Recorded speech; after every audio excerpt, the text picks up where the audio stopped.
입니다. 3주 있으면 2013년도가 모두 지나가게 됩니다. 제가 2013년 1월 첫 주에 고린도전서 강의를 시작을 해서 오늘이 그 마지막 시간입니다. 다음 주부터 있는 2, 3주 기간 동안은 제가 또 별도의 말씀을 전할 예정입니다. 한 해 동안 고린도전서를 강의하였습니다. 여러분들은 어떠실지 모르겠습니다만 저의 심정은 마치 아기를 10달 동안 뱃속에 품고 있던 산모가 세상으로 아이를 내어놓는 그러한 심정 비슷합니다.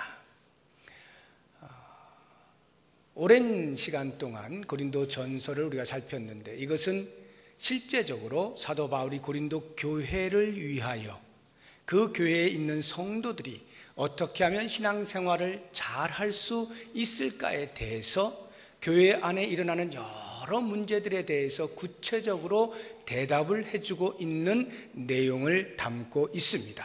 오늘 그 마지막을 우리가 보게 될 터인데, 보통 편지를 마감할 때 여느 사람들이 하는 것처럼 편지를 쭉 써내려가다가 그것 말했어야 되는데 그거 말 못했네, 그러면 끄트머리에 걔 적지 않습니까? 그런 것처럼 사도 바울이 불쑥불쑥 생각나는 것들 마무리하면서 한 줄 한 줄 이렇게 적어갑니다. 즉 일반적인 어떤 권면들과 또 마지막에 하는 문안 인사들, 또 축복해주는 말들, 이런 것들로 이제 마감을 짓고 있습니다. 그 가운데에서 특별히 우리가 13절, 14절을 함께 읽었는데 이 말씀에 대해서 오늘 우리가 묵상을 좀 해보려고 합니다. 13절, 14절을 보시면 깨어 믿음에 굳게 서서 남자답게 강건하라 하는 이 강함에 대한 이야기와 14절에 너희 모든 일을 사랑으로 행하라 하는 부드러움의 두 개의 대조되는 개념을 한 군데 묶어서 최종적으로 권면하고 있는 모습을 봅니다. 이 말은 이미 사도 바울이 편지를 쭉 써내려가면서 순간순간 그들에게 계속해서 권면했던 내용입니다. 그것을 편지를 갈무리하면서 마지막으로 최종적으로 다시 한번 못을 박은 심정으로 권면을 하는 것입니다. 그러니까 일반적인 권면들과 문안의 인사들과 달리 특별히 목적을 가지고 이 말씀만큼은 한 번 더 해야 되겠다라고 해서 전한 것이 13절, 14절입니다. 일반적 권면들은 무엇인가 간단하게 살펴보면 5절부터 9절까지의 말씀은 사도 바울이 에베소에 머물면서 이 편지를 쓰고 있는데 내가 곧 너희들을 방문할 것이다 라고 하는 방문 계획에 대해서 서술을 하고 있고요. 10절, 11절은 디모데가 먼저 방문을 하게 될 것인데 그 디모데가 어리고 마음이 여리니 너희들이 디모데를 나와 같은 주의 종으로 똑같이 여겨 예의를 갖추어서 보살펴 주기를 원한다. 그의 마음이 불편해지지 않도록 잘 대우해 주기를 바란다 라고 천거를 하고 있고, 12절에서는 형제 아볼로에 대한 근황을 소개하고 있습니다. 그리고 13절 14절을 건너서 15절부터 18절까지의 말씀을 보면 몇 사람의 이름이 등장하는데 고린도 교회 지도자들입니다. 그들이 사도 바울 일행과 교회에 큰 덕을 끼치고 올바른 섬김을 행하였으므로 그들의 말에 순종하고 그들을 인정해 주어라 하는 당부의 말씀을 하고 있습니다. 그리고 19절부터 21절까지는 바울을 포함한 아시아의 여러 교회들이 고린도 교회에 묻는 안부를 전하고 있습니다. 그리고 22절부터 24절 마지막까지는 바울이 그들을 향해서 마지막으로 축복하는 내용을 담고 있습니다. 자, 이러한 일반적 권면과 문안 인사, 축복을 이제 우리가 간단하게 살폈는데 오늘 저는 고린도전서 전체를 마무리하면서 특별히 13절, 14절 우리 고린도전서 전체의 주제가 신앙생활 이렇게 하라 아닙니까? 이 말씀을 두 절 속에 요약을 했다라고 보시면 되겠습니다. 우리가 과연 어떻게 신앙생활 할 것이냐? 고린도 교회에 던진 이 두 절의 말씀을 요약하면 우리들에게도 동일하게 적용을 할 수 있을 거예요. 그래서 이 두 절을 중심으로 해서 여러분들과 함께 마지막 시간을 보내보고자 합니다. 신앙생활 이렇게 하라, 13절 같이 하라, 14절 같이 하라 라고 하는 이 두 절의 말씀을 제가 좋아하는 사자성어 가운데 하나인 그것으로 표현을 하자면 외유내강입니다.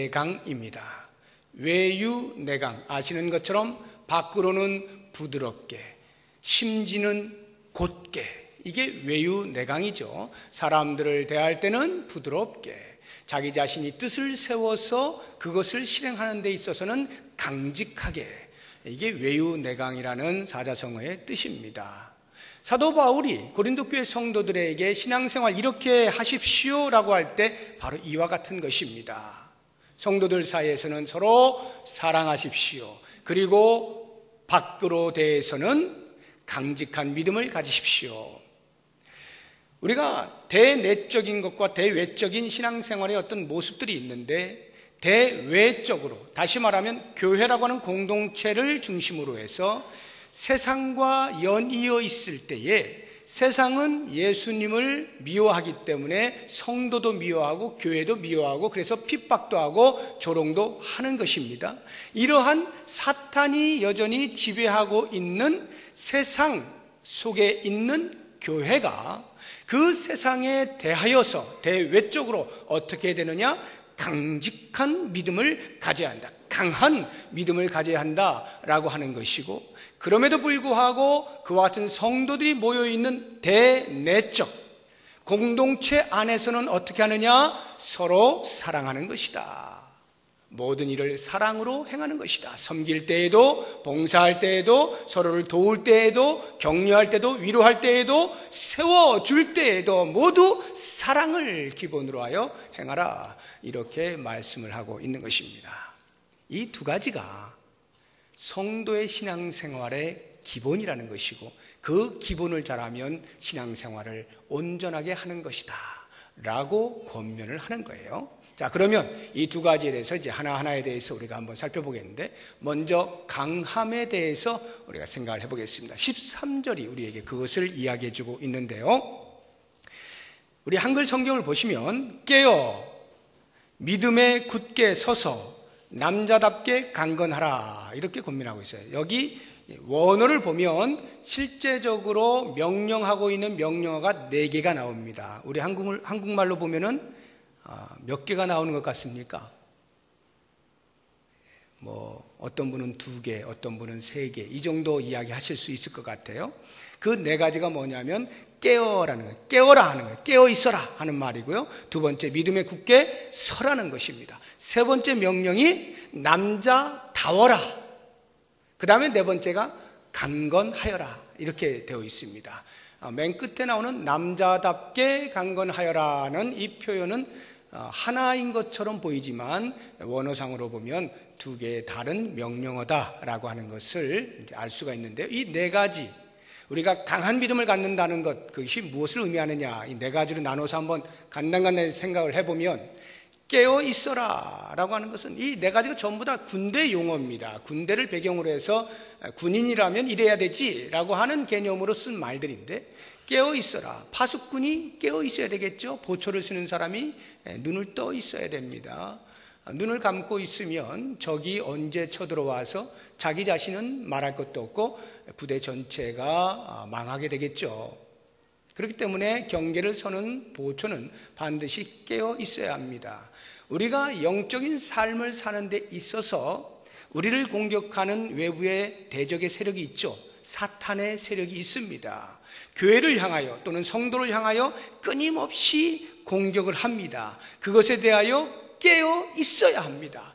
깨어 있지 않으면 이미 우리는 진 거예요. 자, 그러면 사탄이 어떤 식으로 우리를 공격하는가? 크게 2가지 유형을 보면, 하나는 강력한 힘으로, 즉 악한 것으로 우리들에게 도전을 하고요. 또 다른 하나는 달콤한 것으로 유혹을 합니다. 유혹을 통해 우리 스스로 넘어지도록 하는 그러한 공격을 사용하곤 하는데요. 이 두 가지에 대하여서 우리는 정신을 바짝 차려야 됩니다. 악한 것이라고 하는 것은, 또는 유혹이라고 하는 것은 단순히 겉으로 드러난 행동적 유형만을 말하는 게 아니에요. 예를 들어서 십계명에 보면 살인하지 말라 나오죠. 살인을 하게 되면 그것이 악하다라고 하는 것 정상적인 사람이라면 다 압니다. 그래서 적어도 살인을 하지 않아요. 살인을 하는 사람은 정신 이상자예요. 뭔가 잘못된 거예요. 겉으로 드러나 있기 때문에, 눈으로 확인이 되기 때문에 그런 부분에 대해서는 경계심을 가질 수가 있습니다. 그런데 산상수훈에 보면 너희가 살인하지 말라 하는 소리를 들었으나 나는 너희에게 이르노니 형제에 대하여 나가라 하는 자마다 이미 살인하는 자요 형제를 미워하는 자는 이미 살인한 것이다. 이렇게 말씀하심으로써 겉으로 행동으로 나타나지 않았음에도 불구하고 마음속에 있는 것, 마음의 동기, 마음의 상태, 이것조차도 경계를 늦추어서는 안 된다라고 그 윤리를 강하게 이야기하고 있는 거예요. 이 자리에 앉아 있는 분들 가운데에서 형제를 살인하신 분 계십니까? 이 자리에 앉아 있을 수 없겠죠. 그런데 마음으로 돌팔매질을 한 사람 스스로에게 물어보면 아마 피해갈 수 있는 사람 몇 안 될 겁니다. 마음으로 악한 것을 행하는 것에 대해서는 드러나지 않기 때문에, 눈에 보이지 않기 때문에 우리가 쉽게 경계심을 늦출 수가 있어요. 그 부분에 대해서 이미 우리는 무너져 있는 것입니다.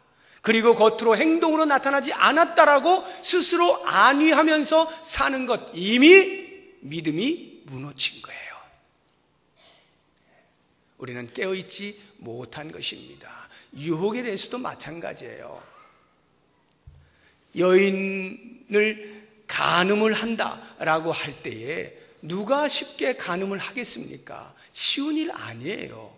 그런데 마음으로 간음을 하는 것은 어느 사람도 피해가기 쉽지 않을 겁니다. 간음하지 말라! 안 하죠. 그러나 산상수훈에서 말씀하십니다. 간음하지 말라는 것을 너희가 들었으나 나는 너희에게 말하노니 여자를 보고 음욕을 품는 자마다 이미 간음하였느니라.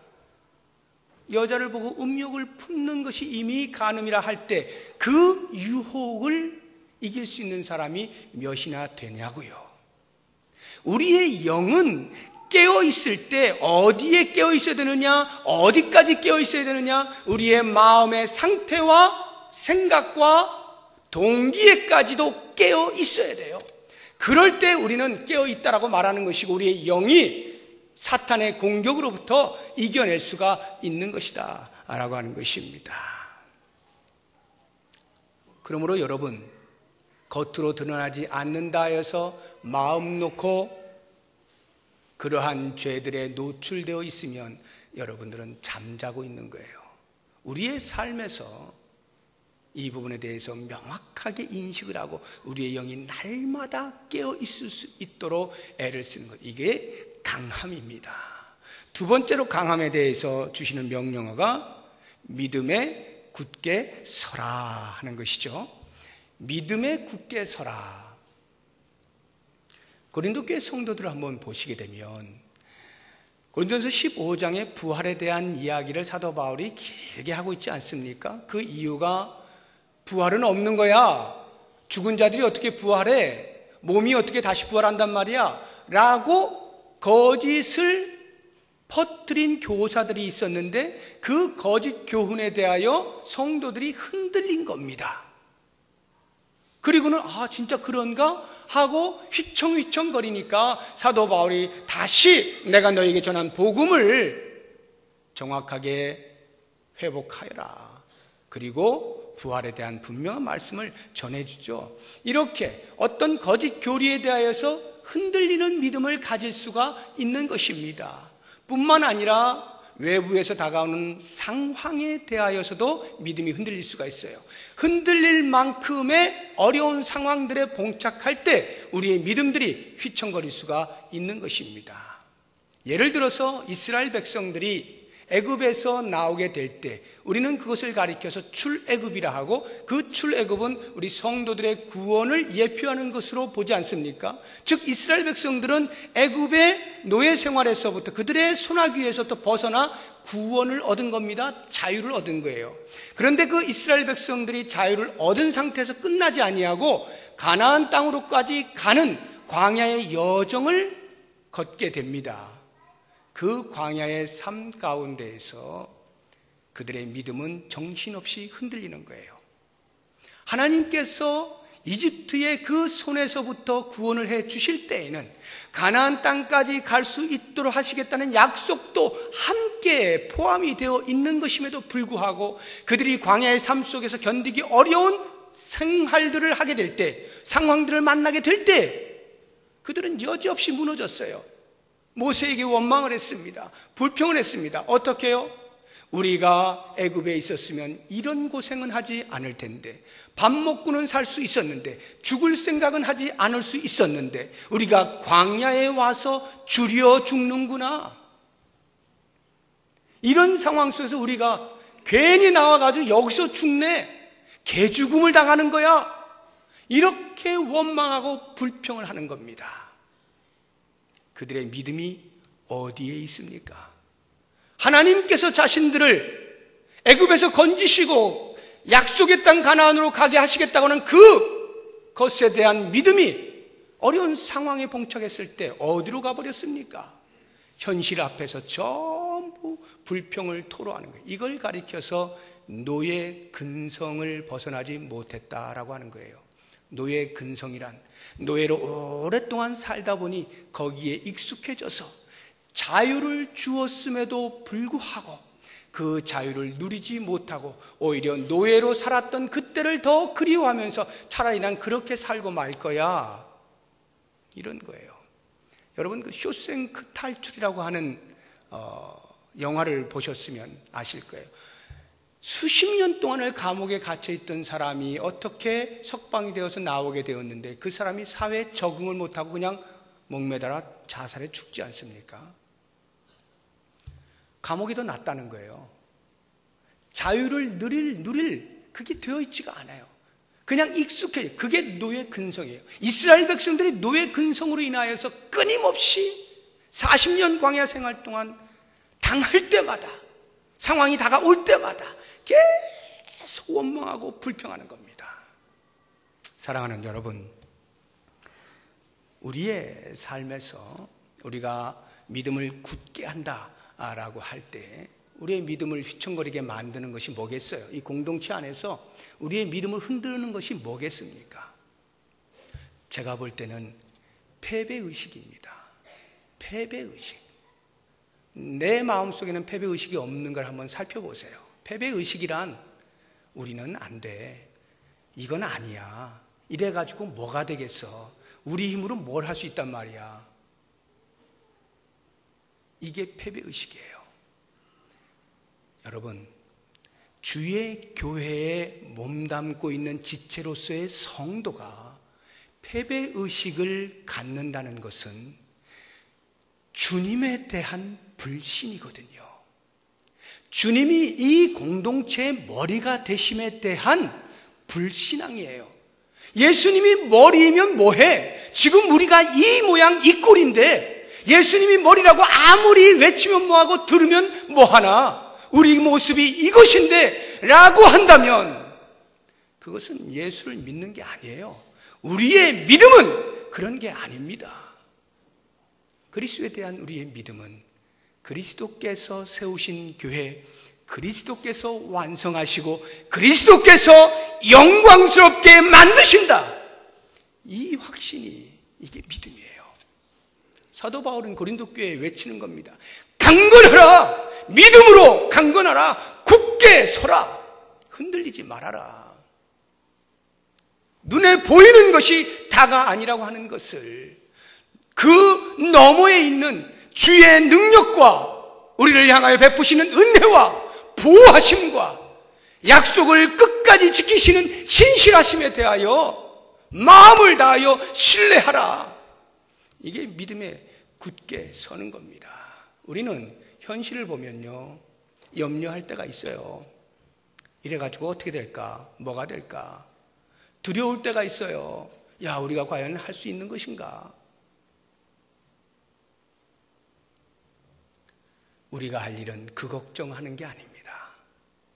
우리가 할 일은 주님을 향하여 우리의 믿음을 견고하게 세우는 거예요. 여러분, 믿음에 굳게 선다라고 할 때, 선다는 말은 어딘가에 디디고 섰다는 거 아니에요? 그러면 그 집안이 뭐냐가 굉장히 중요하겠어요. 집안이 약하면, 집안이 흔들리면 내가 아무리 빳빳하게 서 있다 할지라도 아마 흔들릴 겁니다. 우리가 서 있는 집안은 예수 그리스도예요. 그게 믿음에 굳게 선다는 말이에요. 예수 그리스도는 흔들리지 않습니다. 예수 그리스도는 너무나 완벽하십니다. 강하게 버티고 계시는 거예요. 그런데 우리가 그 단단한 기반 위에서 스스로 무릎을 굽혀가면서 휘청휘청 거리고 있는 거예요. 그냥 두 다리만 버티고 있으면 될 것을 우리 스스로가 안 된다고 하면서 휘청휘청 거리고 있는 거예요. 기반은 단단한데, 그러면 주님께서 보실 때에는 과연 우리에게 믿음이 있다라고 보시겠느냐 이 말이에요. 사랑하는 성도 여러분, 믿음에 굳게 서십시오. 사탄이 공격할 때 믿음에 굳게 서십시오. 우리를 위험에 빠뜨릴 때 예수 믿어서 평탄의 길을 걷고 형통의 삶을 살면 누군들 신앙생활을 제대로 못하겠어요. 그런데 아무리 예수를 잘 믿어도, 아니 예수 믿는 것 때문에, 아니 복음을 전하는 것 때문에 오히려 더 큰 핍박과 환난과 조롱과 멸시와 무시를 당한다면 거기에서 과연 우리가 버티고 설 수 있겠는가?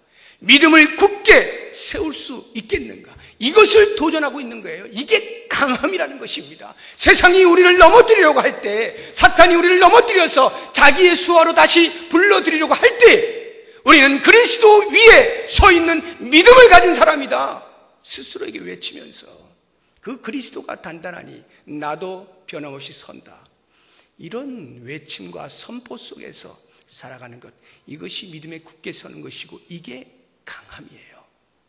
우리의 신앙생활은 세상에 대하여 이러할 수 있어야 하는 것입니다.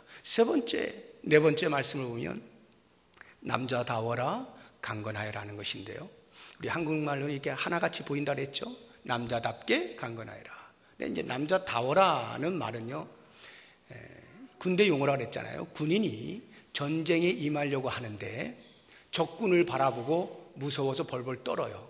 그럼 어떻게 되겠어? 칼을 쓰기도 전에 이미 마음에서부터 벌벌 떨고 있기 때문에 전쟁을 할 수가 없는 거예요. 뒷걸음칠 수밖에 없죠. 여기 남자다워라 라고 하는 말은 군인이면 군인다워라, 즉 마음의 용기를 잃지 말아라는 거예요. 용맹스러워라, 용감함을 가져라, 이 말이에요. 마음의 태도를 말하는 거예요. 거기에 비하여서 뒤에 나오는 강건하여라 라고 하는 말은 그 마음의 태도, 용감함이 밖으로 실제로 드러나게 될 때 필요한 힘을 길러라 이 말이에요. 아무리 용맹스러워도 칼싸움을 할 줄 모르면 안 되잖아요. 칼싸움을 열심히 연마하라는 거예요. 힘을 길러내라, 이게 강건하라는 거예요. 남자다워라 강건하여라, 용맹스러워라, 그 용맹함을 드러내라. 우리의 신앙생활에 있어서 이와 같이 사탄이 도전해 올 때 하나님의 전신갑주를 입고 마음의 담대함을 가지고 승리케 하시는 주님을 향하여 믿음을 가지고 담대하게 칼을 휘둘러라는 거예요. 성령의 검을 휘둘러라는 거예요. 하나님의 말씀을 선포하라는 거예요. 그래서 사탄이 그 하나님의 말씀 앞에서 고꾸라질 수 있도록 그런 담대한 믿음을 가져라 라고 하는 것이죠. 우리의 신앙생활에서 이 믿음, 이 강함이 빠지면 사탄은 우리를 가지고 놉니다. 그냥 신앙생활 하게 만들고요, 교회 다니게 만들고요, 뭐 1개, 2개 정도 신앙생활 하는데 봉사도 하게 만들고요, 나는 신앙생활 하고 있구나 라고 생각하게 만들어 놓고 실제적으로는 겁쟁이 군인으로 만들어버리는, 그래서 믿음이 뭔지도 모르는 그냥 다 나약해 빠진 그러한 사람으로 만들어 놓고 사탄이 주무르는 거예요. 우리는 그렇게 부름받은 사람들이 아니에요. 우리는 그런 신앙생활 하자고 예수님의 핏값 주고 삶을 당한 그런 사람들이 아니에요. 용맹스럽게 그리스도의 이름으로 믿음을 잃지 아니하고 강하고 담대하게 세상에 대하여 맞서 싸우는 사람들입니다. 이것이 신앙생활의 한 축입니다. 그러면 이제 나머지 한 축은 뭐냐? 그것이 14절에 나옵니다. 너희 모든 일을 사랑으로 행하라. 강함이 있습니까? 그러면 상대적으로 부드러움이 함께 있어야 한다라고 하는 것입니다. 모든 일을 사랑으로 행하라는 말씀은 우리의 행동의 근거와 동기가 사랑이 되어야 한다라고 하는 것입니다. 여러분, 외부의 적에 대하여서는 우리는 강하게 맞서야 됩니다. 믿음으로 강하게 맞서서 사탄의 괴계를 물리쳐야 돼요. 그러나 대내적으로 우리 공동체 안에서는요, 강한 사람들만, 믿음이 강한 사람들만 서 있으면 안 되는 겁니다. 한번 상상을 해보세요. 쇠와 쇠가 부닥치면요, 둘 중에 하나는 박살이 나게 돼 있어요. 부닥치면은 마모가 되게 돼 있어요. 여러분, 메마른 살갗 2개를 이렇게 비벼보세요. 피나는 겁니다. 피나는 거예요. 윤활유가 필요한 거죠. 부드럽게 만들 윤활유가 필요해요. 쇠와 쇠가 부닥칠 때 그 쇠들이 잘 돌아가게 하기 위해서는 윤활유가 들어가야 되는 거예요. 그래야 그 쇠들이 모여서 자기 역할을 하는 것이죠. 우리 공동체는요, 서로 누가 믿음이 좋으냐 겨루는 장소가 아닙니다. 경쟁의 장소가 아닙니다. 서로를 무시하거나 서로를 질시하는 그러한 장소가 아니에요. 이 예수 공동체는 서로를 세우고 서로를 위로하고 격려하고 돕고 하는 모든 일에 있어서 사랑을 가지고 하는 겁니다. 그렇게 될 때 우리가 하나로 묶여지게 되는 거예요. 여러분, 무엇인가를 하나로 묶으려고 할 때 필요한 게 뭐예요? 접착제잖아요. 그냥 각각이 있어가지고는 접착이 안 돼요. 그러면 힘을 발휘할 수가 없어요. 그런데 그 접착제를 통해서 각각의 사람들을 다 묶는다고 생각해 보세요. 그러면 막강한 힘이 됩니다. 이 막강한 힘, 하나인 힘, 이것으로 외부에 대하여, 사탄의 세력에 대하여 대적하여 이기는 거예요. 이게 공동체예요. 신앙 공동체가. 그러므로 우리 안에는 어찌하든지 사랑이 풍성해야 돼요. 내가 다른 사람에게 인정받고 싶고, 내가 다른 사람들에게 위안을 받고 싶고, 내가 다른 사람들에게 사랑을 받고 싶은 것, 인지상정 아닙니까? 그렇다고 할 때 다른 사람도 역시 동일한 마음을 품고 있다는 것을 한 번만 생각해도 우리는 서로에 대해서 비난할 수가 없는 겁니다. 서로에 대해서 책임을 전가시킬 수가 없는 거예요. 전부 다 같이 품는 겁니다. 우리는 한 가족이다. 우리는 운명 공동체다. 여기에 진정한 사랑이 있어요. 때로 부닥치죠. 때로 힘든 일이 있습니다. 갈등이 있을 수 있어요. 충돌이 있을 수 있어요. 그럴 때마다 우리 스스로에게 사랑이라고 하는 접착제를 사용해서 계속해서 부드럽게 만들어가면서 우리를 하나로 묶어가는 거예요. 그래서 잠언 10장 12절에 보면 미움은 다툼을 일으켜도 사랑은 허다한 죄를 덮는다, 이렇게 이야기하고 있어요. 로마서 13장 8절에도 피차 사랑의 빛 외에는 아무에게든지 아무 빛도 지지 말라. 남을 사랑하는 자는 율법을 다 이루었느니라. 여러분, 하나님의 말씀, 율법을 다 이루는 삶, 그것은 다른 사람을 사랑하는 데에서 완성된다는 말이에요. 우리가 어떻게 신앙생활을 할까라고 할 때 이 공동체 안에서는 사랑으로 하는 겁니다. 모든 일을 사랑으로 해보세요. 그러면요, 우리도 모르는 사이에 내성이 생겨요. 힘이 생긴단 말이죠. 그 묶여진 힘 가지고 세상을 향하여 서보세요. 감히 누가 아무리 사탄이 우리보다 힘이 세다 할지라도 사랑으로 묶여진 이 예수 공동체보다 셀 수는 없거든요. 그 사탄은 물러가게 되어 있어요. 피하게 되어 있어요. 무섭거든요. 저는 고린도전서를 갈무리하면서 사도 바울이 그 고린도 교회를 향하여 가슴 깊이 애절한 사랑을 담고 마지막 최종 권면을 하고 있는 이 두 절의 말씀을 다시 한번 우리 교회를 향하여 주시는 말씀으로 여기고 제가 선포를 할 때, 사랑하는 성도 여러분, 믿음에 강하게 서서 흔들리지 마십시오. 그리고 우리 안에 행해지는 모든 일들을 사랑으로 행하십시오. 이 두 가지를 함께하게 될 때 우리의 신앙생활은 온전해지는 것이고 하나님이 웃으실 수 있는 아름다운 공동체 될 것을 주의 이름으로 믿고 축복합니다. 기도하겠습니다. 하나님 아버지, 강한 믿음을 허락하여 주옵소서. 사탄이 우리를 넘어뜨리지 못할 만큼 강력한 믿음 위에 굳게 서게 하여 주옵소서. 태양이 따뜻하게 내리쬐을 때 우리도 모르는 사이에 자연스럽게 웃옷을 벗어 던지는 것처럼 우리 신앙 공동체 안에 사랑이 넘치게 하여 주옵소서. 그래서 우리 안에 있는 모든 허물들, 장벽들 다 허물어 버리게 하시고 사랑으로 하나 되는 아름다운 공동체 되어서 사탄이 감히 넘볼 수 없는 하나님의 교회, 예수 그리스도의 핏값으로 세우신 아름다운 교회 되게 하여 주시옵소서. 예수님의 이름으로 기도드립니다. 아멘. 우리 다 같이 자리에서 일어나셔서 오늘은 특별히 우리 고린도전서